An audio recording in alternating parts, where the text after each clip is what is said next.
Hello, everyone. Welcome back to the Victory Road World Cup of Pokemon VGC. We're here for the second match of the top four match between France and Thailand. Of course, we are also sponsored by Elgato, GG Tour, and Metafy. My name's Ben Kiriakou, joined here by Connor Johnson. Connor, how are you doing? I'm feeling great. It's great to finally get a chance to cast with you. And I've known you for a long time, and I've been aspiring to sit by your side and get on the camera and have a chat. So I have to see how it goes with that. But I also had a lot of fun watching that first game, seeing you cast it. A few surprises that caught me off guard, and it was nice to see Thailand getting that first win straight away against such a strong player in the French national scene.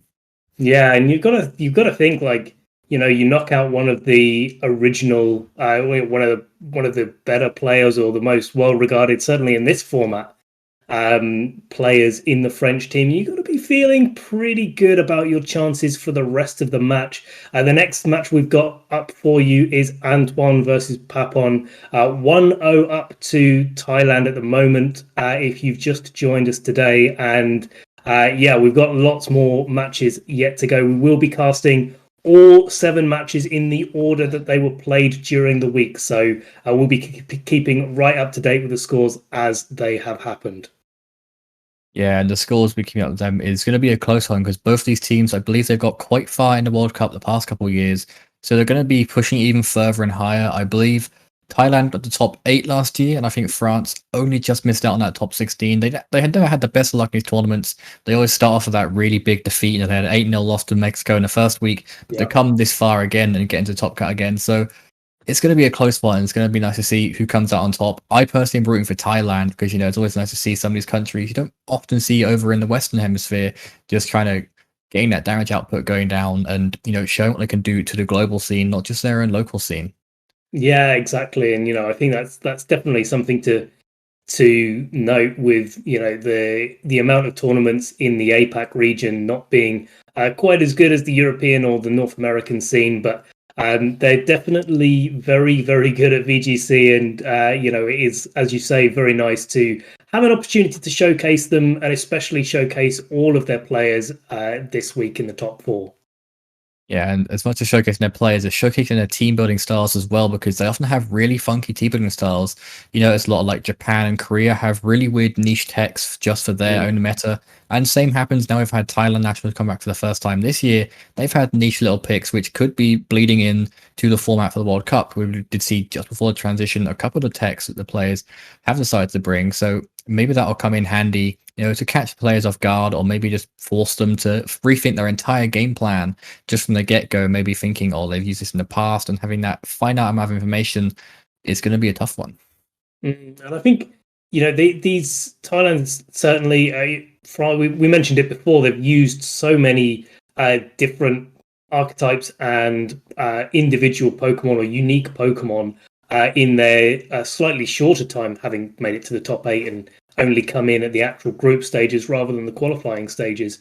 They've had 3 less matches than France, and have used just as many Pokemon, just as many unique teams. And I think that's we were talking a little bit behind the scenes before coming into this second match, and wondering whether or not Thailand, because they're so happy to use lots of different teams, whether they're also happy to do a little bit more counter teaming, and try to play the player as much as they're playing the game.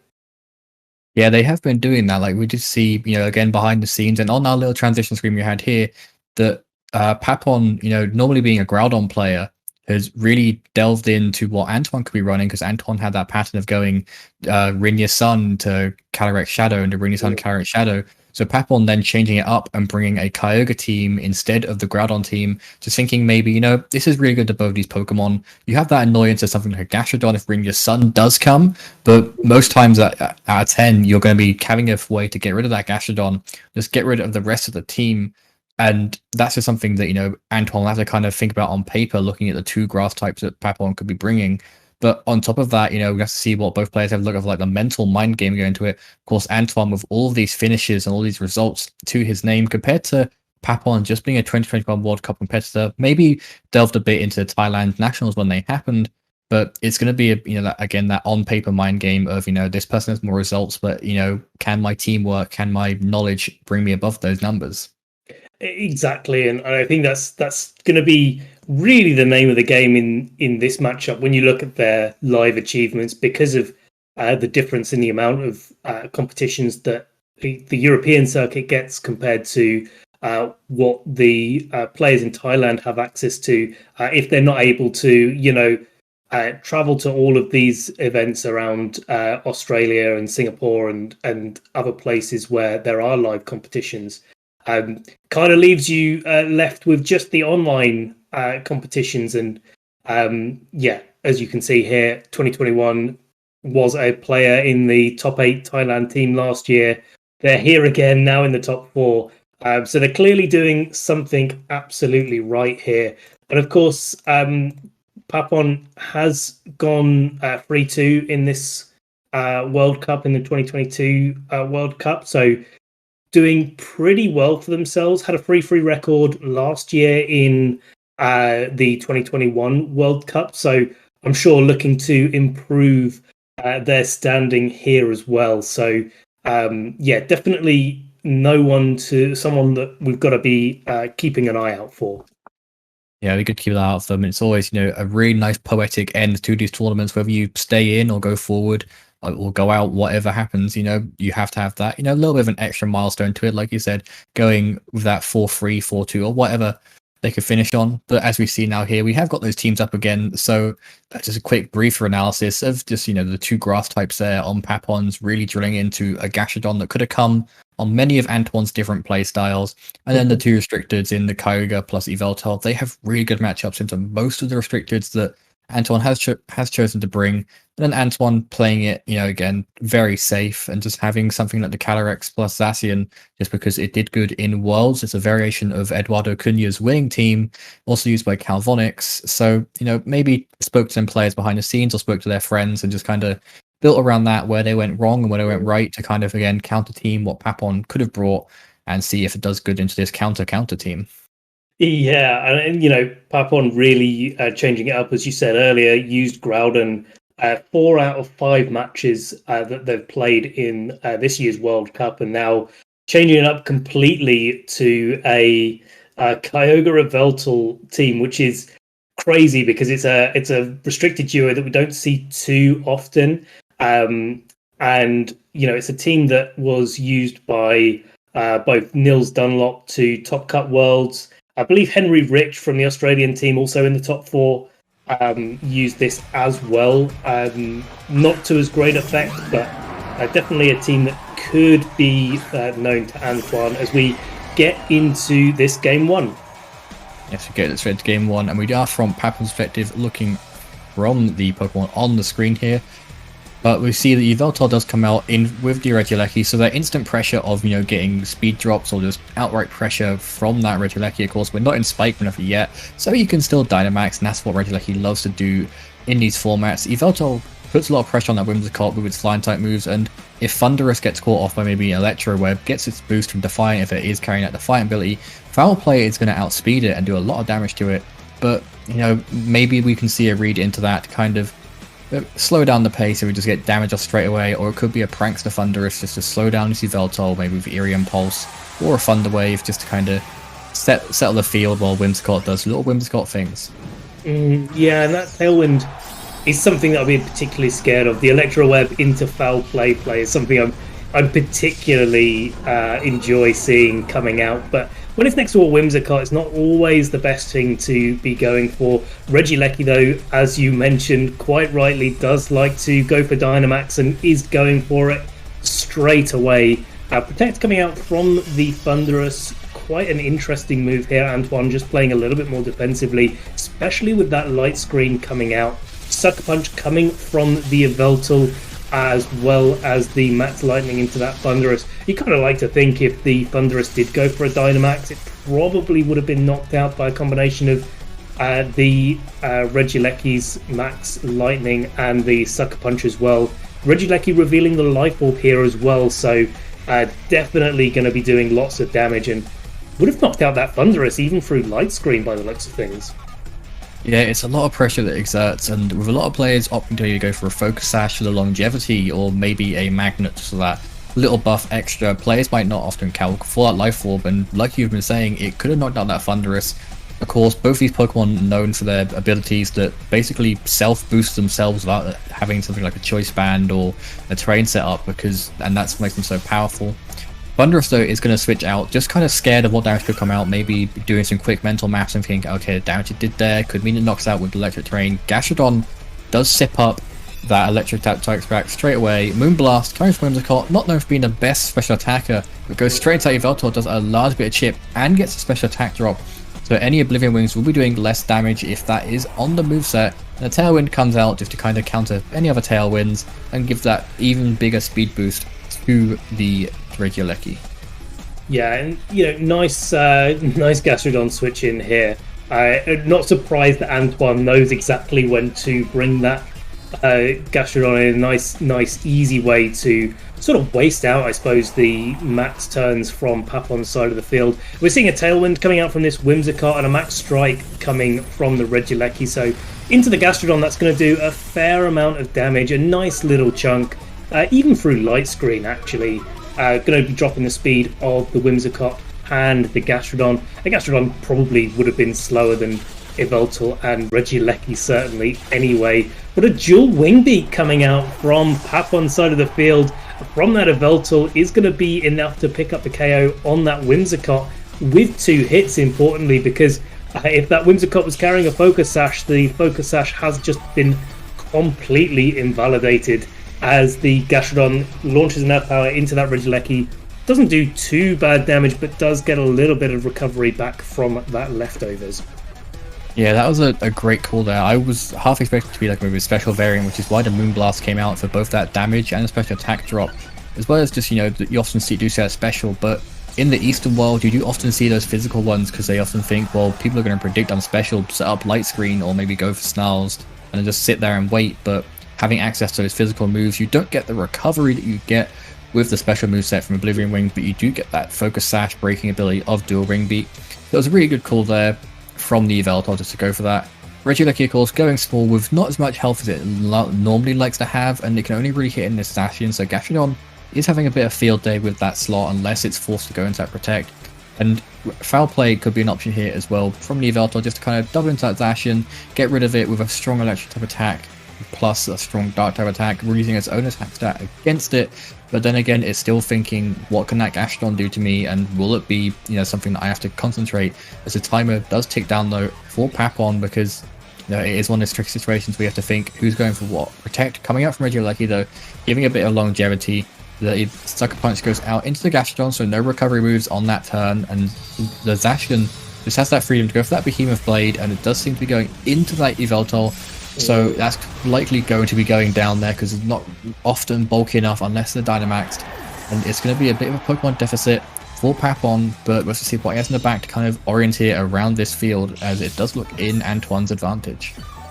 Yeah, it's I think it's getting that Yveltal off the field is pretty good. But taking that Sucker Punch, I think, was maybe a little bit difficult for Antoine, because I'm kind of thinking about what the max target is, right, on Antoine's side of the field, because Dynamax still hasn't come out from Antoine. Whether he's saving it for that Thunderous in the back with the threat of the Kyogre that's now come in on Papon's side of the field, could be one option. But with the combination of Electro Web and Tailwind, if this Gastrodon does get knocked out, it's going to be really quite difficult, I think, for Antoine to get enough damage on the field to get through these last Pokemon. Yeah, Antoine, the Pokemon he has, like you said, aren't going to be the strongest at getting through his Pokemon. They have the moves to do it and have been known to do it in the past. And Antoine is also forcing Kyogre to kind of think about what it goes for, because it can go for those strong spread water type attacks, but at the same time, you're buffing up that Gastrodon, which can do more and more damage to your Pokemon in the back. We do see Rillaboom was a choice, though, just to kind of maybe soften the damage that Gastrodon can do to the rest of the team. Yes, it can still go for an Ice Beam if it has it, if it does catch the attack from the Kyogre, and that is going to do a lot of damage given the special attack is going to keep going. but it's still something now that Antoine will have to consider with the Rillaboom on the field. Kyogre going for Protect is going to give it a bit more longevity on that field. It's going to see what can go on. Gastrodon goes for Protect as well. Maybe trying to catch any Ice Beams out or whatever could be in that slot. The Sacred Sword goes into the Rillaboom, does a nice chunk, and is going to force a couple more mind games now because Rillaboom being the only threat to the Gastrodon. If it gets knocked out soon, it's going to be a really bad situation for Papon because he's have to rely on things like Ice Beams and seeing how much damage can go into the Zacian with his Regieleki, but the Electric Train is gone in favor of their own grassy terrain. And now we saw that Tailwind has gone from Papon's side of the field. There's no speed control going on there. There's still Tailwind on Antoine's side of the field for the next turn. So it may be that the Gastrodon could outspeed the Kyogre, but certainly won't be outspeeding that Grassy Glide. And now it's a little bit of a difficult situation, right? Because if the Gastrodon switches up to Thunderous, it's probably going to be taking a Grassy Glide and a big water attack. Grassy Glide there coming out into the Gastrodon easily enough to knock it out. And with Zacian protecting against this water move, I think that's quite sensible here. You don't need the Tailwind on Antoine's side of the field. You've still got your Thunderous in the back, still able to Dynamax. And you've still got Zacian, which is faster than pretty much everything on Papon's side of the field, except for the Regieleki. And after one max Airstream, Zacian's going to be faster than Regieleki. So probably no reason for Antoine to really worry about that Tailwind advantage. Yeah, the Tailwind advantage isn't something that's going to be going there because of that access of just preserving Dynamax and having Thunderous being a Dynamax option at the end there. It's got some nice strong moves for the Rillaboom, for the Kyogre, and Regieleki being so fragile. You can just sneeze on it with that low HP it has, and it is going to go down to any attack. So Papon is going to have to really think, what Pokemon is the bigger threat. The Pokemon that's Dynamax has super effective attacks from 2/3 of my team remaining, or try and get rid of that Zacian and just kind of think with Zacian gone, you can just start to pocket down onto this Thunderous with the electric type attacks of Regieleki. Yes, it has its own electric typing, but that flying typing does give it a little bit of a deficit in that matchup, but it's not the end of the world. Let's see what does come out. Oh, go ahead. Not at all. As the Grassy Glide comes out into the Zacian, does a nice little bit of chip damage actually as Sacred Sword comes out into the Kyogre. Max Airstream follow-up from the Thunderous into the Kyogre is enough to pick up the KO, so I think really intelligent targeting there from Antoine, not going into that easy target of Rillaboom, knowing that Rillaboom's not really that much of a threat. It's only the Kyogre that's just protected that you really want to be knocking out here, and a little bit of HP recovery from the Zacian from the Rillaboom as well. But I think now that the Max Airstream has come out onto the field for this Thunderous, and Zacian is going to be faster than Regieleki, Thunderous is going to be faster than Rillaboom. It really does lock the game up here for Antoine and take France to 1-0 in this set. Yeah, Antoine just playing that so well, preserving the Dynamax until after Papon's gone.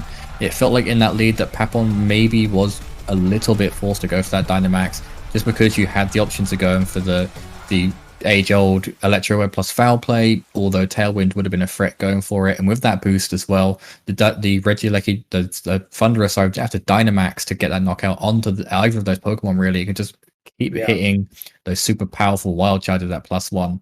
And it's something that will have to be considered next game, because maybe there could be switch-ups, or maybe the Electro Web play could be the play if it is an option. Have to see what Papon really does to go for in that game to lead. Yeah, it's like the thing that this reminded me of was actually the World Championship finals from this year, where we watched a really patient game one, I think it was, with Eduardo running a similar composition. Obviously, there was a Rillaboom there instead of a Whimsicott, so it changes a little bit of the dynamics, but just waiting and waiting and waiting and waiting, and oh, there's the Dynamax, right, we win the game, sweet. Kind of situation here, and I really like how Antoine played that so cautiously. I think there's a lot of information that came out from both players, whether they were familiar with the opposing teams or not, whether they followed really closely with the World Championships or not from this year. But there's a lot of information now gained. I wouldn't be surprised to see a complete switch up from either player, actually, to see if they can claw out some advantage in game two. Yeah, it would be nice to see switch ups. Like I said, both players kind of know the little techs that they all have. There was the light screen on the Whimsicott to just kind of stop teams going for those special attack strong moves. The Yveltal revealing it's a physical attacker could kind of disgruntle the setup from Antoine, because he's gonna have to kind of rely on, okay, even if I set up that light screen, it's gonna be doing a lot of damage with its foul plays, with its dual wing beats. We do see a lead from the Whimsicott again though, so it could be a straight out tailwind play maybe. And then we just see the lead again, staying with the Yveltal plus the Regieleki for Papon. And, we could just see the Electro Webs come out. It's going to slow down these Pokemon. But given, the Tailwind as well, it's going to be a back and forth of, having to go 2 turns to get those drops. But a Tailwind from the Yveltal as well could be nice. Just kind of mitigate the opposing Tailwind. I mean, the Electro Web, if it does come out, is doing a lot, or as a strong move coming, like a Rising Voltage, coming out from the Regieleki, given how fast it can be. Yeah, and now that we've seen that the Life Orb is on the Regieleki, then we know that a Tailwind plus the Zacian attacking into the Regieleki would probably be pretty dangerous for Papon, so there's definitely a lot of mind games to be going, but one thing that we know that's going to be happening is that Tailwind coming out from the Whimsicott. Zacian following up with a Behemoth Blade going into the Regieleki, not enough to pick up the KO, so really nice turn there for Papon as the Electro Web goes out. We'll be doing a little bit of chip damage to the Whimsicott. Actually, quite a lot of damage, actually. It's quite a lot of damage to both targets here. Dropping the speeds, so Zacian Whimsicott likely to be faster next turn, unless this Tailwind comes out onto the field. So Papon getting the speed advantage. And yeah, I think I'd be really scared if I was in Antoine's position now, because either the Regieleki or the Yveltal could go big here and do so much work. Yeah, I wouldn't be able to go big is going to be a fear for Antoine for sure. Of course, you got to think the Yveltal, if it goes big, it can only really target down that Whimsicott with strong damage. The Dark type moves with the Dark Aura boost will be really nice into that Zacian. Probably do a decent chunk me Regieleki with the support it has. Could maybe knock it out as well. Let's see what turn order does go through. Of course, we could also see some switch-ups. Antoine could possibly bring in a Gashadon trying to catch out Electric move, thinking Regieleki goes big. And if Papon can go into that straight away, that would be a great call. We don't see a switch-out though, so maybe Antoine just hoping that damage rolls are slightly favourable, or there's going to be a pocket onto the Zacian, and Zacian could be protecting. But just with the move selection that could possibly go through, it's likely going to be seen that Whimsicott gone, because once that is one and done, that's less shenanigans that can go through with little Quizzacious prankster moves.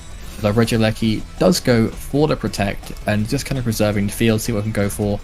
Light screen comes out, so Regieleki's going to be doing less damage throughout this battle, which is going to be a bit annoying for Papon, but does it really matter with how strong Regieleki can be? Airstream, knocking out that Whimsicott, leaving whatever Zacian target into, if it is that now Dynamaxed or Yveltal, is going to be a nice pocket. If not, Regieleki is nice and preserved and can start spamming things like its Rising Voltage just to kind of get as much damage down as possible. As you see, Behemoth Blade does unfortunately go into the Yveltal.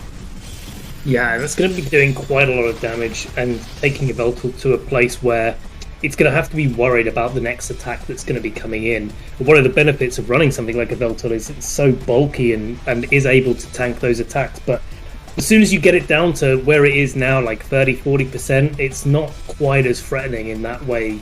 And I think Antoine had a really quite good turn there under the circumstances, being able to get so much damage off in exchange for a Whimsicott that wasn't really doing anything anymore. Once you've set your Tailwind up, then you're really in a place where you kind of want Whimsicott gone from the field, and you want to be bringing in things like that Thunderous that can actually really do something. Go for your own Dynamax, start to get your Airstreams up if you opt for those sort of plays, because you want to be at least trying to match up to your opponent's speed control in these sort of scenarios. The big question here I've got though is whether or not the Max Darkness and an attack from the Regieleki would be enough to bring this Thunderous down, because if you do drop the Thunderous's special defense, then you are going to give it a 2-stage attack boost, and that might be quite difficult to come back from in the late game. Yeah, it'll be difficult to come back from if it does get set up. Of course, given the move order from how fast Regieleki is, the special defense boost which Papon would really benefit from is going afterwards. But the transistor boost for those extra attacks and the dark aura boost from this dark attack will get the knockout. Oh. So we have to see if there's a crit there. They did get on the screen. As you see, there's no critical hit whatsoever.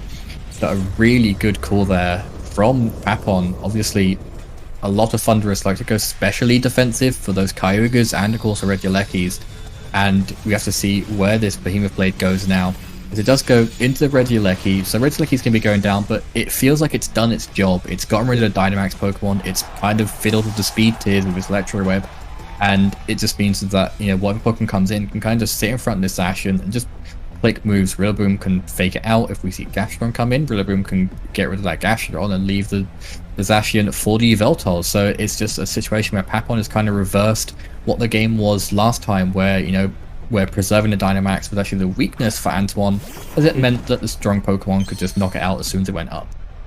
Yeah, definitely a different scenario, and I think that, you know, the Electro Web did so much work in turn one as well as the Tailwind. It's definitely a way to outspeed control your opponent. Rillaboom and Gastrodon coming in now for Papon and Antoine, and definitely the advantage for Papon side of the field, both in as much that you can get a max airstream up onto the field if you want to, but also because you can just quite easily knock out the Gastrodon in one if you go for a Grassy Glide.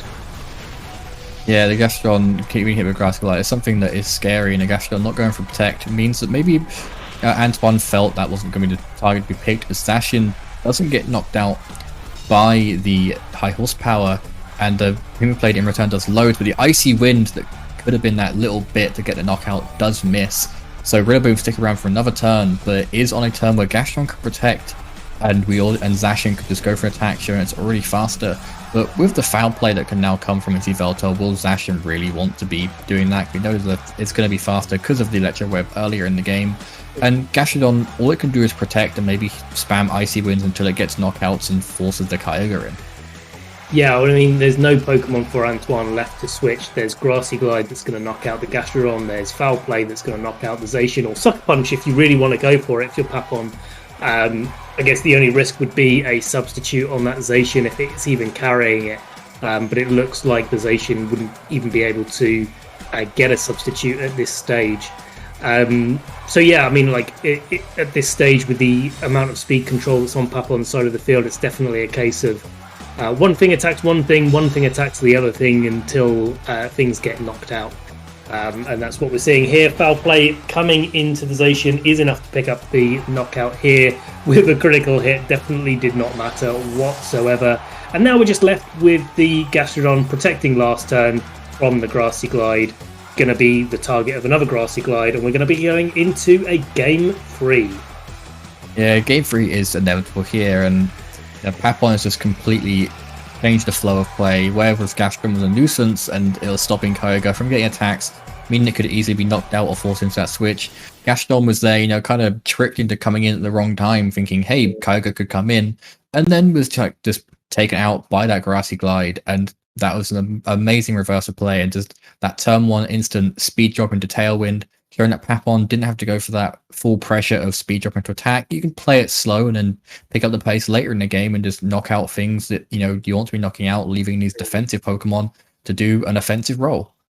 Exactly, and you know, speaking of offensive, the Yveltal did have the black glasses that we saw behind the scenes there as well, which probably helps it quite a lot when you're compounding all of those boosts with the dark aura, the black glasses, and the same type attack bonus, and the foul play already being quite a strong move when it goes into its Dynamax form, does really, you know, stack up the amount of damage that you do. It's kind of to the point where I'm not sure that, you know, you'd even need the rising voltage from the Regieleki to pick up the knockout on that Thunderous, depending on how it was trained.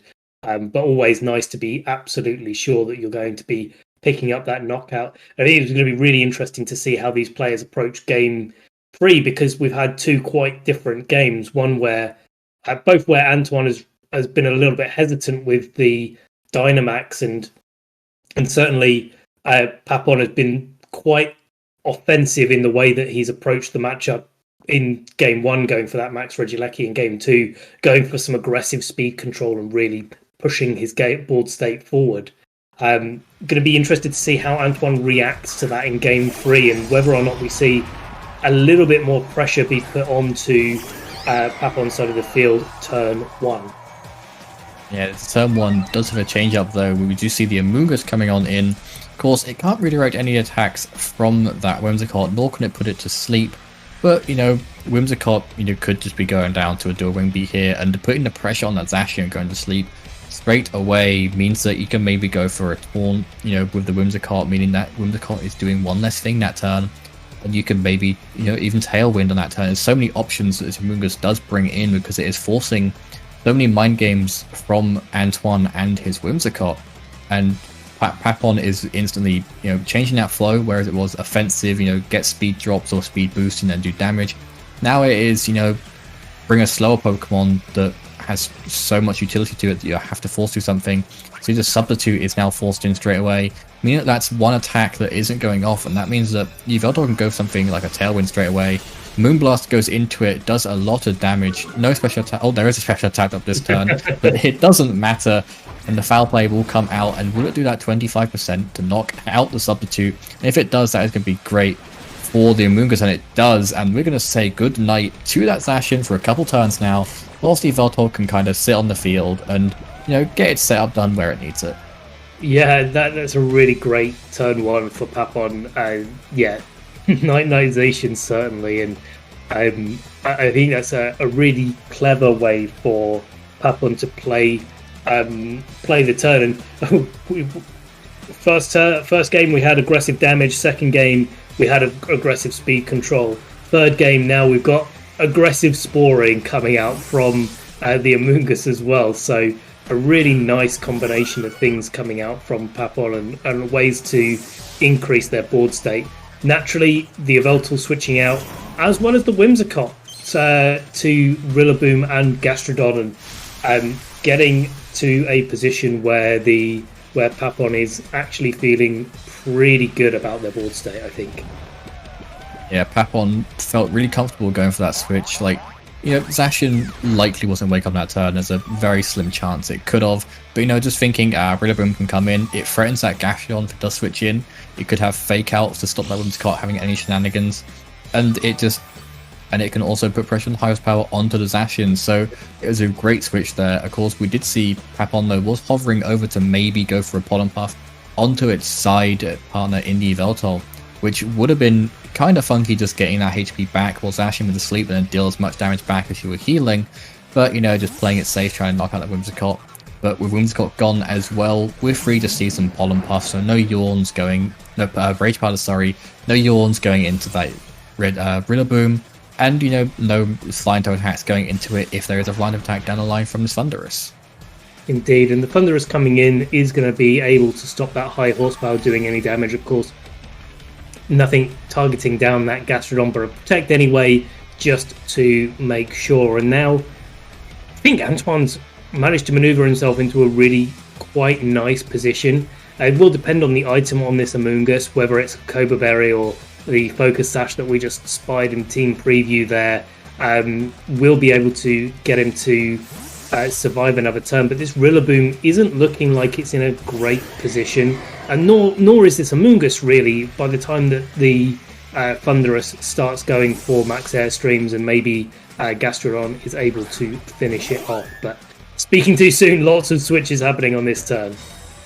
Yeah, lots of switches going on around this field. The Thunderous going for a Protect as well, just kind of stopping any spores going into it, and also just in a defensive manner, letting the Yveltal come straight in. We could possibly see just Redirection plus Dual Ring Beat, just getting rid of that Whimsicott, and Thunderous could be probably Wild Charging unless it calls it with a Flying Type move into that Amoonguss. And even if so, Amoonguss has done its job. It's put the Zacian to sleep, which is something that, quite often that's all Amoonguss is there for. Put the restricted Pokemon to sleep and then call it a day, just redirect till it goes down and get that switch in. It could even switch itself for the Regenerator boost later on. It certainly could do. One of the nice things about this position for Antoine, though, is that Moonblast from the Whimsicott will be able to target down into this Yveltal, regardless of the Rage Powder, because of Whimsicott's grass typing. So that's certainly something that puts Antoine in a good position.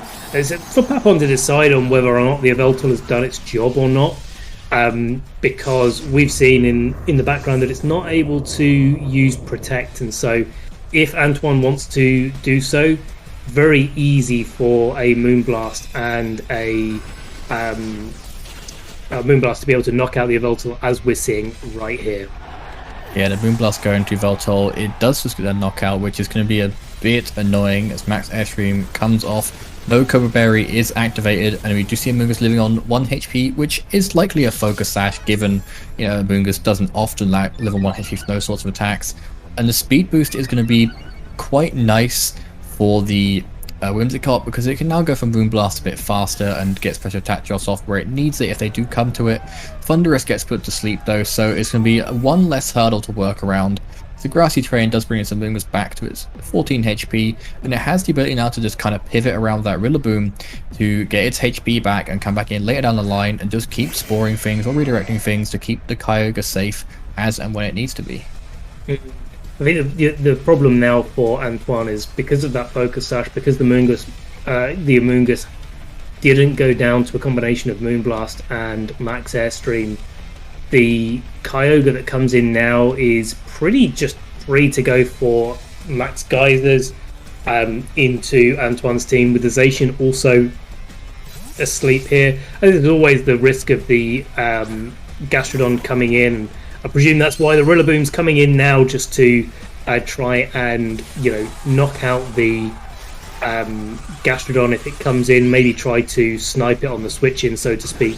As the Kyogre does go for its Dynamax factor, is going to be going big and likely opting for a Max Hailstorm, I would expect, here into the Thunderous. Yeah, Max Hailstorm is good into any of these slots. It calls the Gastrodon switch if it needs it. Light Screen will go up though, so it's going to do less damage if it is that slightly weaker non-stab Max Hailstorm, but the Super Effectiveness could come in handy there. As we do see it comes out, so good call there from you, Ben, as he goes into the Thunderous and does a decent amount of damage. It doesn't put it down to red or yellow, which maybe would have been a really nice thing for the Hailstorm chip later on, and the Grassy Glide possibilities, but it's still enough to kind of put Antoine on the edge of his seat, and it's like, okay, I have to kind of think that the Hailstorms are coming out, so Gastrodon isn't the best switching, because that could just be covered by this Ice type attack, and Gastrodon might not even like taking too much with that ground typing it has, and Rillaboom just pressures it even further with maybe a Grassy Glide call for either these Pokemon that could switch into the Gastrodon. So Papon is kind of, bring it to a bit of more of an even Stevens playing field, but given that Thunderous can wake up on any turn, we could see Tailwinds, could see maybe any other tech moves from the Whimsicott come out, it could go anyone's way, and it's just going to come down to that hacks and that luck that all these players love and also hate to see. Yeah, indeed. I think there's a big thing there that the grassy terrain did actually leave the field this turn, so likelihood is that the Rillaboom is going to be faster than the Kyogre, and slower than the Kyogre, and isn't going to be able to get the Grassy Glide off before the Kyogre attacks. So Rillaboom switching out here. Thunderous, which could have woken up this turn, didn't quite manage it, and is staying asleep. Going to be taking another Max Hailstorm for its troubles. Not quite enough to pick up the KO, but now we're in a range where the Hail will probably be able to knock it out next turn, when the Thunderous is no longer in its Dynamax form. Rillaboom went out, of course, to Amoonguss. Gastrodon entering the field for Whimsicott in this end game, and now Thunderous going back to its normal form isn't going to be doing quite so much damage. Papon with one more turn of Dynamax left to use, and that Gastrodon is a really nice target for it. Especially with the Amoonguss on the field, you can make sure that you're mitigating any damage from the Thunderous if that's a wild charge, or even just a straight up fly just to maybe waste the last turn of Max. Yeah, it could be worth it going for that, but of course you still be hit by that Hail, which could be really annoying just to have your turn wasted by going big. But Papon did look to be opting to go for that Gastrodon just to kind of get as much damage down on it as possible, just to get rid of any niche rolls that could happen with a Grassy Glide, but I doubt that'll happen with how strong Rillaboom can be. And as you said, Moongus is just there to click Rage Powder, take any other time attacks, take any attacks that could come out from this Gastrodon, likely an Icy Wind with his spread. We usually see a Wake Up and a Wild Charge though, see how much this does. It does minimal damage, and the recoil will just get the knockout, so no need for that hail there whatsoever. And Gastrodon, you know, is going to be a little slug doing wondrous slug things. It's going to take a hit from this hailstorm, but will it be able to trowel its way through, you know, given the state of the field on the other side and what Pokemon could come out? We do see a Yawn, but Amoonguss loves switching to get its HP back with its ability, and Rillaboom coming in will just give a little bit of recovery to Kyogre as well, which will be quite nice for that Zacian coming in later down the line. Yeah, I mean, there's a little bit of timing going on here, isn't there? Because, you know, the Zacian has taken one tick of sleep, I believe, which is the guaranteed turn. Now it's able to wake up, so at any point Antoine's Zacian could wake up. You don't really mind, I don't think, in this position, giving the Gastrodon any boosts from Storm Drain, because you've got that Rillaboom in the back, because grassy terrain is going to be entering the field fresh whenever Rillaboom enters the field. You're kind of in a place where actually getting that damage on the Zacian, I think, is the most important thing for Papon to be thinking about. And if you've got to trade a little bit of damage from that Gastrodon to do it, I think that's probably fair trade. Yeah, it's a fair trade to go for. It's one of those situations, you know, you could go, you know, for anything. The Gastrodon is going to get the Storm Drain boost, but, you know, it's probably going to go for an Icy Wind just to cover that spread and get rid of the Amoonguss. Zacian took not so much from that Water Spout. Of course, the rain has gone down in favor of that hail from earlier, so it's going to take a little bit longer to chip through. Amoonguss gets knocked out by the Icy Wind, and it's going to make the Kyogre slower. So if this is one of those bulkier Zacians, it could be benefiting from that because it could now be naturally faster. But with Rillaboom coming in, we could just see fake outs to cover a wake up. We could just see Grassy Glide into that Gastrodon, you know, really scaring it off, or even just ignoring the Gastrodon until later on, because what's Gastrodon doing with Icy Winds 2 and Assault Vest Rillaboom, as we can see behind the scenes here. So it could go either way. It's just going to be coming down to, you know, does Papon read the game state and go for that double up into Zacian? Does Antoine read that game state and go for the protect on Zacian? There's just so many things that come into power on these next couple turns. And, you know, that grassy terrain now coming up onto the field is now going to be mitigating the hail damage that's on the field. So, you know, that's going to help Kyogre because it's going to be keeping the water spouts a little bit more powerful, and certainly with the extra hail chip that came out here, it's really questionable as to whether or not the Zacian will go down or not to another water spout. And then you have to start thinking about whether you're going to Ice Beam or Origin Pulse and how you're going to attack into the Gastrodon, because we know that the Behemoth Blade, while it doesn't knock out the Rillaboom on Papon's side of the field, it does bring it down dangerously low and certainly within range of a Gastrodon Icy Wind. So yeah, lots of things to consider in this turn, but Zacian is going to wake up and go for that protect. Yeah, let's go for that double protect. It just covers the fake out, it covers any grassy glides, meaning you wasted a turn of grassy glide, but you know, it's going to be fairly fine because the Gastrodon protecting also means that the Storm Drain will not activate. So kind of okay in Papon's favor, because that is one less boost that could be threatening to that Rillaboom being weak to those Ice-type moves. And also Kyogre, you know, having that Earth Power is going to be very nice if the special attack moves keep on rolling.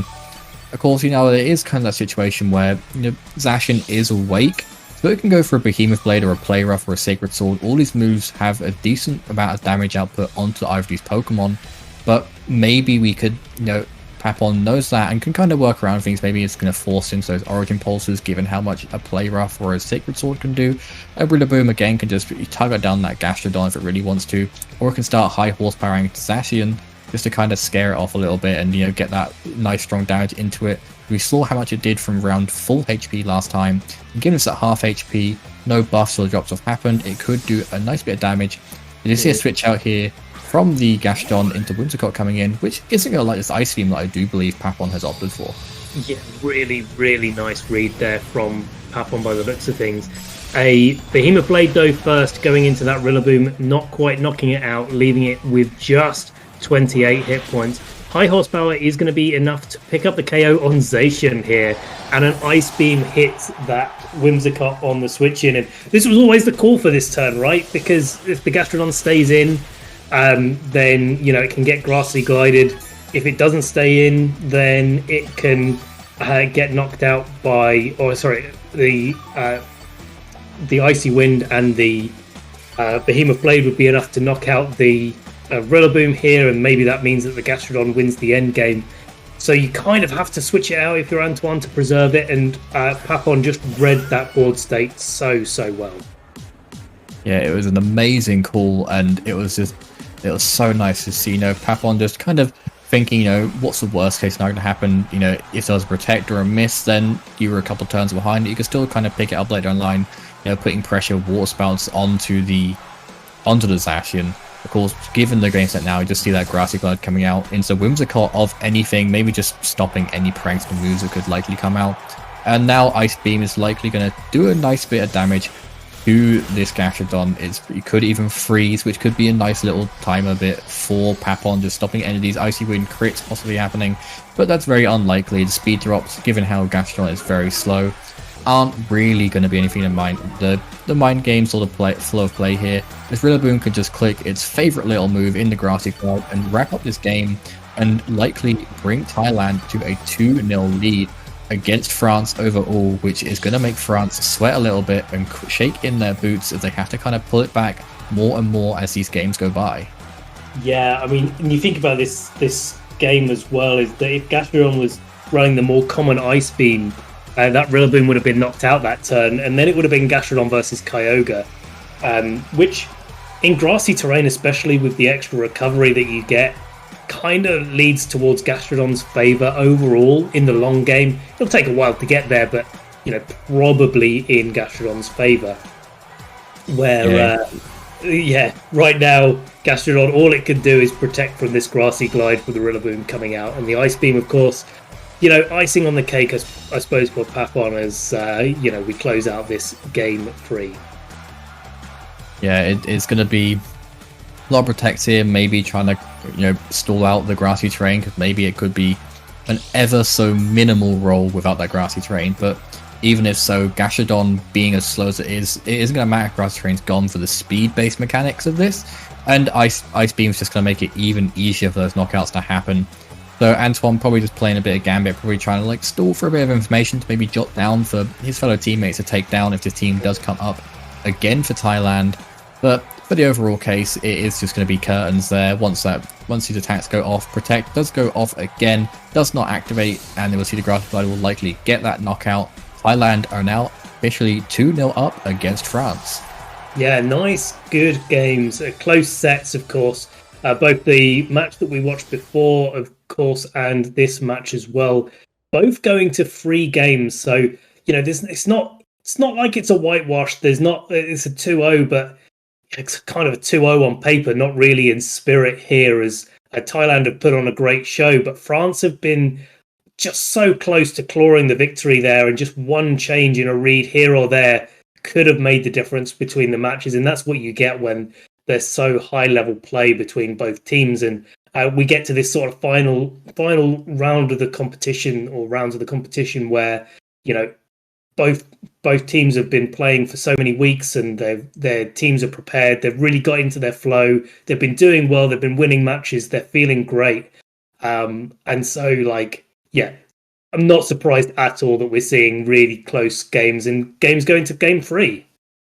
Yeah, it's always nice to see games go into game 3. It's, of course, you've got that fatigue over the day where it's like, oh, I've gone to game 3. You got to change up again and again. And we did see with Papon, he did kind of play the gambit of, I've gone for the same composition for game 1, game 2. Maybe they knew it would work. And game 3, maybe that's something they practiced, where you change it up in game 3, catch your opponents off guard. And then, having that overall fatigue, though, a lot of these players have been playing week in, week out. Of course, we've had the World Championships as a break. That's still a practice period. And a lot of these players as well, especially the French players, were playing at the World Championships. So, there's that overall just level of, maybe some players just having to think what could come, and that's going to put a lot more stress on them. So having to tap into that as well is something that they have to go with. And coming to this game 3, I really think Thailand could maybe take a third game and just put that pressure on to a finite point and make France have to work really hard for it. And it's going to come to those game 3s over and over again, maybe a couple game 2s even, just where Thailand are really wanting this win. Yeah, we'll have to see what happens in the rest of the 5 matches, of course. But we are going to take a short break now and come back to you with a third match between France and Thailand, Yale versus Norwich.